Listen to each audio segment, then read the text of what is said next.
Hello, I'm Claire Atherton and I'm the host of Beating BDD, a podcast about body dysmorphic disorder from the BDD Foundation in the UK. For episodes 14 and 15, I've handed the mic over to two mums who've lived through their daughter's severe BDD and come out the other side.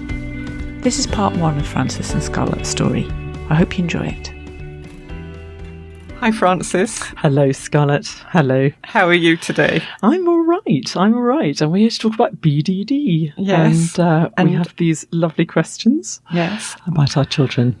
And we've got a daughter each.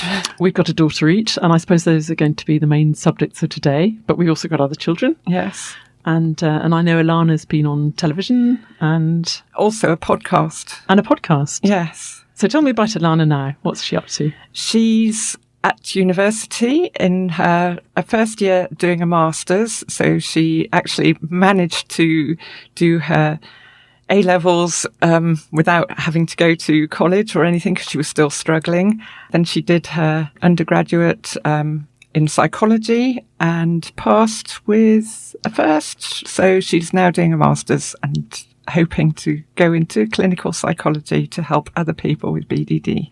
Isn't that amazing? Yes. And I've got similar. So Katie has just started at university, so she's 19, and she's doing psychology and cognitive neuroscience. And if you told me even 2-3 years ago that she'd be at university, let alone doing well, I would have been utterly disbelieving of that. I wouldn't have been able to take that in at all. And actually, I remember going to hear you and Alana speaking at a BDD conference and hearing you getting on and hearing her talking about it quite openly. And I just couldn't imagine having a great relationship with Katie, which I think we do now. And the fact that you two talked about it so openly was astonishing to me. But I think it is something that we should share, really, especially when there are more positive stories that we can tell. Well, I hope that we can reduce the suffering for other people slightly by doing this, and also just helping in any way that other people might find useful. I think so. Talking about our experience. And passing on the message that it can get better, that it's literally getting through, isn't it, day by day? Which is unbelievable at the time.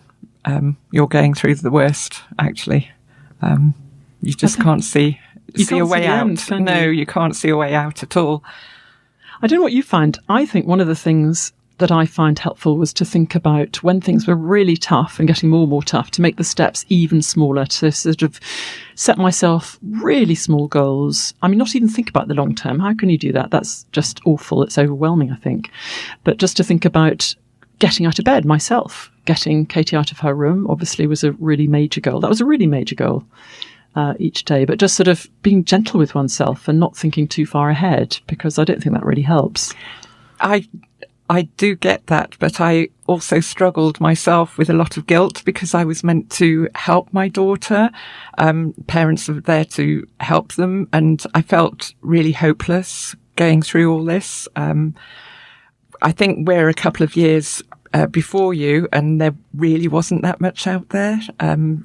Over the last couple of years, more and more is coming out about BDD, and there is more support out there, even though there's definitely not enough support or information out there, and especially not places to get treated properly. Alana was misdiagnosed even by psychiatrists for several years, so the first 4 years of her struggles, we weren't getting anywhere at all. It was just getting worse and worse and worse, because every time she was misdiagnosed, she felt she was failing, and it just didn't connect with her. So, yeah, I don't know what you experienced. I think we were, Katie's GP did diagnose it when Katie was about 12, I think, which was astonishing, really. So I think maybe awareness has built up. And I suppose with the BDD Foundation, which I went to their website very early on, and I think that's a great source of information. And I think increasingly with conference proceedings, and I hope these sort of recordings, just to understand it, because otherwise, I think it's almost impossible as a disorder to understand. There's nothing logical about it. It's so complex. And I think it's so tied in with other aspects, certainly in teenage years, of trying to work out who you are and what you should look like. And does it matter if you're cool or if your parents are cool, which we certainly weren't. But I think it's all sort of tangled in with this really sort of difficult, challenging time when they're growing up, particularly. This is BDD in teenagers, obviously. Yes. But I think sources of information now are better, and Young Minds is one, and OCD Action Line. I know OCD is a good website, but the BDD Foundation, I think, is probably the best still for BDD, and increasingly so. Definitely, yes. With Alana at first, I thought it was teenage angst and all that. And then I also thought of eating disorder because she wasn't eating. And the reason she wasn't eating in public, was she could embarrass herself and that. So we just really didn't know what it was. I think as soon as Alana was diagnosed properly, in fact, she Googled, why am I so ugly? I want to die. And that came up with a link to the BDD Foundation. And that's how we started going. But that wasn't until 4 years after she actually stopped going to school. And how on earth did you manage to support her through all that time when she didn't want to go to school? What was your approach to try and help her? I would try everything. I would try and bribe her. The thing is, she wanted to go to school, but couldn't make it in. So often we'd get in the car because, of course, she couldn't take public transport or school bus or anything because she didn't want to be seen. So I'd get her in the car and we'd drive up to outside school, and then she couldn't get out of the car, but was so angry and frustrated, and would have a go at me because she was angry about not being able to get out and functioning like a very normal teenager. She wanted to be with her friends. She wanted to study. And then we'd go back and forth. So back home, no, I want to go back into school. I think sometimes up to about 15 trips a day to school, back and forth. And, I just felt I was a failure as well, for not getting her in because she wanted to go in. So.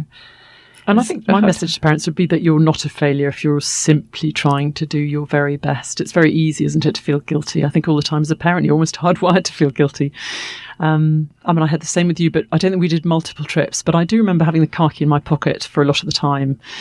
And I think one thing that helped was, I've always been told to low and slow. So obviously not raising your voice or trying not showing the utter exasperation, which is only natural. Really that's difficult. A really hard one, isn't it? Yes. But I remember saying to Katie that the aim of the day, and I said it again, the aim of the day is to get you to school, since you want to go to school like Scarlett, Alana, you want to go to school, you want to see your friends. So the aim today is to get you into school. And I will be downstairs and I've got the car key in my pocket. I've got all the time in the world. And so it doesn't matter when, but keep going. So I think that's the hard thing, isn't it? To try and keep them going on all these OCD routines with makeup and taking it off and starting again. I don't know if Alana did the same thing, but we talked a bit about layers. different sorts of makeup and the sort of OCD rituals of what had to be put on first and in what order. And then if it wasn't right, it would come off again. Was that the same sort of thing that you had? It was. I think also Alana was trying to find a reason for not having to go in. I mean, even it went down as far as I would make her breakfast. So I'd do a cooked breakfast, which we don't usually do, but I'd do a cooked breakfast. And if it wasn't quite right, or if she'd come out of her room slightly late and it was slightly cold, so not hot enough, that would be the reason for her not going in. It would pass the buck, so she didn't feel so guilty, which was very frustrating for me, obviously. And to go through that daily and not to sometimes lose it is very difficult. But it doesn't help if you do lose it. It makes things worse. Yeah, I think it's that trying to be calm, isn't it? So I suppose one of the areas that's quite interesting to find out other people's ways of coping is, what do you do to keep calm? How do you get that resilience? I got into mindfulness a bit. The girls will smile when I say that, but actually stopping to notice that it's a sunny day, something as small as that. Taking a long time to look at a beautiful coloured stone. Just to slow down, because when you've got so much anxiety in your head and you really can't think straight, and you're your breathing is too fast. So you have to sort of slow that right down and literally sort of breathe in slowly and then breathe out slowly. And that, I think, does help calm you down a bit. But resilience is a really big challenge, isn't it? It's, I do gardening as well. So when times are tough, I'll go into my garden and dig, or I might stroke the cat. What did you do? I went for walks with the dog, and where I lived, there were a lot of other people, my friends would also. So we'd walk together and just walk around the woods and chat and that. But I didn't always find it very helpful when my friends tried to give advice, because they just didn't understand it. I think they put the blame on me, thinking I was, pandering to Alana's whatever she wanted me to do for her. And they said that I was not harsh enough to her and I should just send her to school, but they just didn't get it. So, yeah, that would sort of make me dislike my friends at times. So, in the end, I'd walk the dog on my own. Well, that's probably quite good, isn't it? It was, yes. I think I just focused on 3 really, really good friends. And I think in some ways it's fine. You can just say you don't need to see other people if they're not going to help you or support you, if it's going to be too difficult to help them understand, because it is difficult to understand. I kind of thought, well, then that's all right. I don't need to see them for a bit. I will function better without people offering advice that isn't always helpful, because you wince, don't you, sometimes when people are trying hard to help, but they don't get it. It's complicated.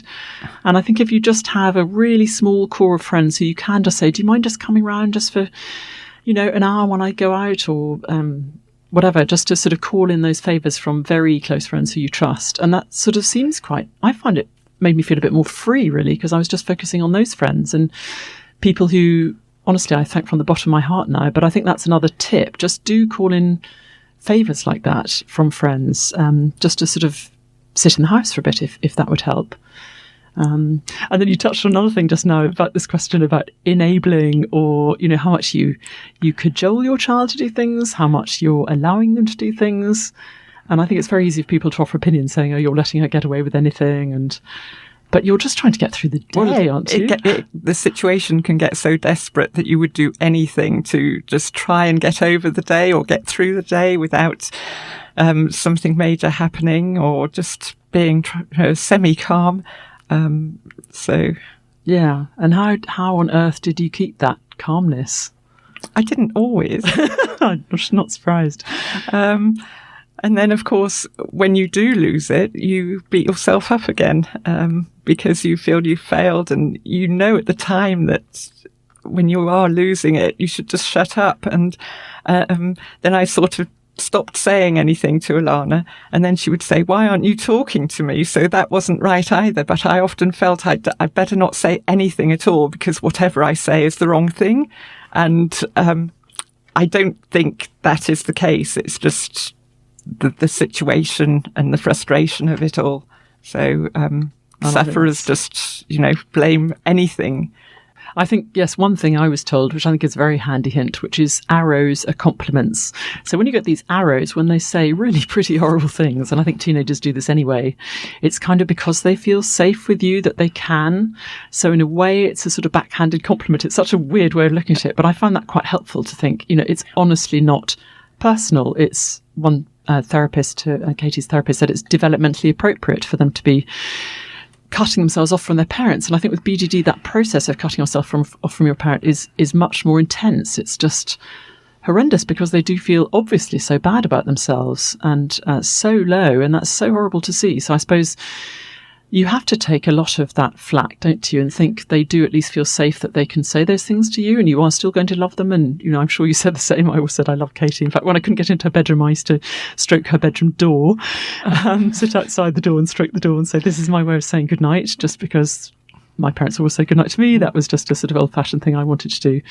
So I suppose it's keeping that connection, isn't it? It is. And, now coming out of the other side, I would say, Alana, because I did give Alana so much support, there is definitely a slightly closer connection than a more normal mother-daughter connection. I'd say Alana's my best friend, and she says I'm her best friend. So when she did start functioning, I found it quite hard because I suddenly had a hole in my life that I needed to fill. I was focused so many years on Alana, and that was my life. It was 24/7. I was up at night with her, all sorts of things. So yes, that's progression, but we are best of friends now. So, Yes, I suppose we were asked to think about silver linings, weren't we? Yes. That is a silver lining. I mean, I feel very close to Katie. I feel really fortunate now. And as I say, I couldn't quite imagine it a few years ago, but that is, it's a really good relationship. But then I'm also really mindful of siblings, and she's got a younger sister, who I'm very aware of didn't get the attention. And however much you say, I know it's not fair. I know I've driven Katie to school and I'm not always going to drive you to school, or not as much, because there is a direct bus door to door, however long it takes. But that it isn't fair. There's nothing that's fair about it. And I wondered how you've coped with the siblings in your family. Well, Alana's got 2 older brothers, so they didn't need me as much, but she's got a brother that's 5 years younger than her. So he was quite young at the time, and now and again, if an emergency arose that I couldn't be at home or so, he would be on suicide watch with Alana. And I do know as he grew older, he felt slightly neglected because I didn't have the time that I spent with Alana, and he's sort of now using it against me, because whenever he wants something doing, he says, well, you would have done that for Alana. So I'm making a sandwich for a 17-year-old, which he could make himself, but it's that guilt that I still have, which I find very, very hard to let go of. And I think that's understandable, because you're trying to be a parent to, well, in my case, 2 children, and in your case, 4 children. Yes. So, I mean, unbelievably challenging. And I think the whole family gets swept up, doesn't it? And I think the dynamics of everybody in the family are affected, obviously, by BDD. It's like a sort of, as one therapist said, it wreaks havoc with the entire family. It does. It certainly does. I remember going on holiday, and Alana obviously came with us. We couldn't leave her. And she wanted to go out in the evenings to the restaurants, but found it very hard to go out. And then we'd get in the car, get out of the car so many times that by the time she actually, she actually didn't go. So I said, right, I'll stay with her. You go to my husband with the 3 boys. And by the time they got to the restaurant was closed. And so it had an effect on everyone, really. Absolutely, everyone. Yeah. And I was thinking again about siblings and the whole thing. So Katie's sister, I asked her yesterday what sort of things might have helped, or what should I borne in mind perhaps a bit more than I did. And it was a really sweet message. She just said, just be kind and don't talk about BDD all the time. And I do remember her saying very poignantly, why can't we just get back to normal? You sort of lose track of what normal is. You're on a different normal, aren't you? Yes. Normal for us was so different to normal for everybody else. And I think you have to, I don't know if you find the same, you have to sort of accept that you are on such a different path, and it doesn't really help to think about what other people are doing or what other people's children are achieving or not achieving. Does that really matter? I had a lovely joke with a good girlfriend of mine who's a mother of 4 children as well, and we were sort of redefining A stars. So A star for us was getting to school. That was a fantastic A star. Doing an exam was sort of almost off the scale of stars. So I think it's sort of rethinking where you are as a family. Did you find the same? Yes, same I thing? definitely did. And I tried to avoid people that would just go on and on about how brilliantly their children were doing, just because it made me feel even worse. I did have a few people that understood and thought it was brilliant when Alana did manage to go and do something, even get to school or so on a certain day. And I know, looking back on it, I used to get so hung up about making sure that she did that, and her education, because everyone else was going on about, well, how's she going to cope, or what, and I just wish I wouldn't have been so hung up about getting her into school. That wasn't the priority at the time. I think that's a really good point. I think I try to think, extend the time scale. I think that's really important. Another day's school missed, who cares, frankly? Another week missed, does it really matter in the long term? Another month missed, not great. But I think if you accept you're on this different path, that different path is going to get you to a different destination at a different time. And I think that's really, really important not to beat yourself up about that, because that's sort of counterproductive, isn't it? It is. And maybe not focus on the end goal of actually trying to function, but just little steps. Yeah. Yeah, tiny little steps sometimes. Tiny steps. Yeah, I think those are really, really important. But also maybe, did you find you made those clear to Ilana? Did you sort of say things like, okay, the goal for today is for you to come down and have a meal with us, or just come outside your bedroom? Well, I found initially very helpful when Ilana didn't make it into school. I would persuade her to come for a drive. She found it easier to talk to me whilst driving. I've read about that somewhere. Teenagers find it easier to talk when you're not actually looking at them. So it's easier for everyone, but I suppose for BDD sufferers, it's much easier if no one's actually looking at them while they're talking. So we did a lot of drives in the countryside down country lanes where we weren't likely to see anyone. And that's when we started talking, and she opened up about lots of things. And yes. That's terrific. And how did you get her to open up? Did you find it... We just... Sort of open questions, or just... It was more like a conversation. So something would start off, and then she would say that, oh, because of that, I feel like this, or whatever. And she really would open up about it. That's great. Yes. I think a lot of it I was told to try and validate more than I think I was doing, which, in other words, to really focus on what your child is trying to tell you about how they feel, and especially when they're young and they can't express themselves terribly clearly. But you're all the time, you're saying, I can completely understand how upsetting that was, or yes, I totally get if that person reacted that way, that would have been horrible for you. And I think the more you try and do that, I was told, the more they do speak.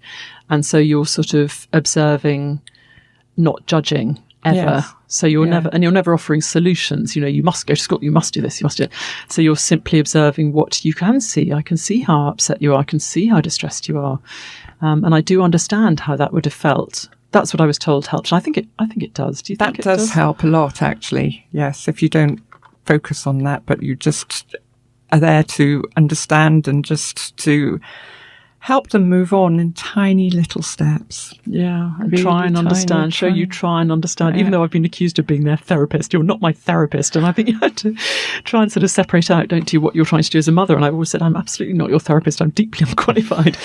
But I'm trying to do this as a mother. And I think just to not be apologetic about that, that's all you can do as a mother. And I think we talked just before this started about what you do when things do ratchet up, and whether you just walk away, whether you not if your child is safe and you can just say, do you know what, let's talk about this later, I don't think this is helpful now. I suppose as you would do to a teenager. I don't know if you had those sort of situations.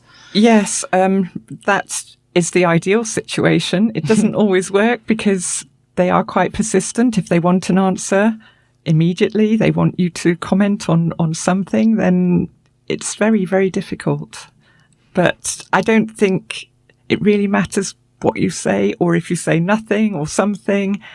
If they feel bad about themselves at the time, they will be aggressive towards you. Yes, and it's understanding that, and that's part of the disorder, isn't it? Yes, and even in the worst point, that you actually still love them and remember that it's not themselves talking; it's their BDD demons that are being aggressive, nasty. It's a frustration of having to go through this. It's all sorts of things. But you have to remember it's not their natural character. Yes. Yes. You have to remember who's underneath, that what you know is there is, yes. I think in both our cases, an incredibly kind, I think deeply empathetic and sensitive very child. And maybe that's part of what causes BDD in some ways. Some people have suggested, the more sensitive people can be more prone to some comments that might have been made in their childhood. We just don't know, do we? And I think that's the other thing that's difficult. You really don't know what causes it. There's no point in beating yourself up with guilt about it, because people just simply don't know. If there's some predisposition mixed perhaps with something people might or might not have said, but you don't know. So I suppose it's just that accepting. You've just got to tackle it. And, everyone says, well, why is she like that? What's happened? You don't need to know, as long as you know what she's got and you move forward from there. And I suppose talking about this today, and here we are, and we're sort of even managing to laugh a bit. I mean, I can't remember laughing properly when things were really tough. I don't know if we can even go through. We've been asked to sort of think about, remember back how tough it was, and I'm really aware that it's not always a happy outcome. I think you have to hold on to hope, but I don't know if you want to describe some of the. Well, I think the worst times were when we found Alana after having taken too many tablets and then rushing her to A&E. It was 3 times it happened, and then spending the night or a couple of nights because she'd taken so many tablets in A&E. And then it was just awful, really. Just sitting there at night. I wouldn't leave her side. I sat in the hospital. That there was nowhere for me to go, like no beds or anything. So I just sat by the side of her bed. I was up for about 5 days solid without maybe nodding off now and again, but it was just awful. And the feeling of never, ever, ever feeling safe in that period that she was suicidal, and the worry about just turning your back for a second just was awful, that you would find something else. It was self-harming, also having to go to A&E to have her stitched up again. Those were the really, really low points. And yeah, I don't know what helps to get through that. It's just awful. I think maybe getting through it is going back to what we said before, just tiny, tiny steps. I mean, when it's that bad, you're almost just trying to get through 5 minutes. You're just surviving, really. You're surviving, and it's dark. It feels so dark. I think with us, there was a sort of a long trajectory sort of spiralling down and down and down, and there seems a really sort of awful inevitability that it is just going to keep going down at certain stages before you hope there might be a little bit of up eventually. But I think it's really hard to be in that situation where it is just getting worse and worse. And we had similar very, very dark periods to the ones that you had. And now I remember Katie going to the bathroom and that awful anxiety of being the other side of the door of the bathroom, thinking, oh my God, what's she looking at? What's she finding? Have I gone through everything in the bathroom? Is it all out? Where is it? Is it in the street in my motorbike box? Or is it, is there anything around? And that's just horrendous. There's also the things that are hidden, that aren't obvious, that they could use. Medication, yes, we had it locked up. Alana then picked the lock and actually broke a metal case open. How she did it, I do not know, but her strength was in that frustration probably immense. But I also thought about other things like cleaning fluids or you just don't know. It's like, having child locks back on, except for Alana knew how to open the child locks. Yes. So. But it's anything, isn't it? Literally anything. I used to hover around Alana, just always constantly aware. Just it was really quite sneaky, and it must have got on her nerves just to make sure that she was safe. I would hover if she walked from A to B, and it was really awful. And she must have found that really hard. Of course she did. Yeah. It was like I was controlling her, which I was, because I didn't want her to be in that situation again. So, yeah. Yeah, we were told with Katie, actually, there was a very good tip for that, which she was younger, but when they can't really express their views, we were told about the traffic light system by CAMS. And so if Katie wasn't prepared or couldn't tell us in that awful, awful moment when she was feeling so down, we could ask her, what colour are you? And she would have to say, I'm red, if she felt we ought to be in the same room with her, or I'm orange, which means you can go away for a bit, sort of like a couple of minutes, maximum 5 probably, and then go back, or green, which meant you could be maybe even downstairs and, do a load of washing up or something. And I did find that helpful. So we did, from that moment on, I don't think Katie was red, but there was, there were a couple of oranges, and I did find that was useful because it gave us some guidance as to how far away we could be, because otherwise you do feel like trailing around your child all the time, which obviously is appalling for them. I mean, they don't want you in the same room. They don't want you checking up on them all the time. They're growing up. They want to be independent. Yeah.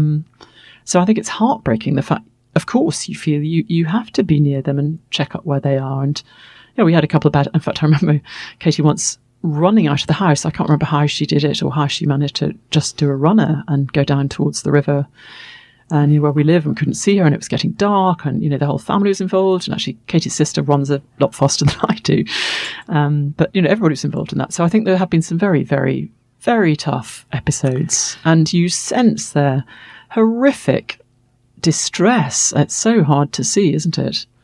I remember being so desperate one evening. She was out in Reading with friends, but felt very vulnerable and had called me. So I drove out there, and I knew she was at the train station. I ran around everywhere, and I was so desperate that I got the train police to try and look for her and told them about the situation. They, of course, announced it on over the tannoy, and that we found her later on they found her in the toilets and brought her down. But I remember her on the way back being so angry that I was so desperate that I'd made them call her out on the tannoy, which embarrassed her even more. And of course. And in terms of what they tell their friends, actually Katie still has a sort of heart complaint thing, so that seemed to be the party line with her. But I think it's really difficult for them to explain to their friends what's going on, and especially friends who one or two possibly are aware how serious it's been. I don't know what happened with Alana. I think Alana lost quite a lot of her friends because she would not turn up to things. And so, I think she was probably hard work for her friends.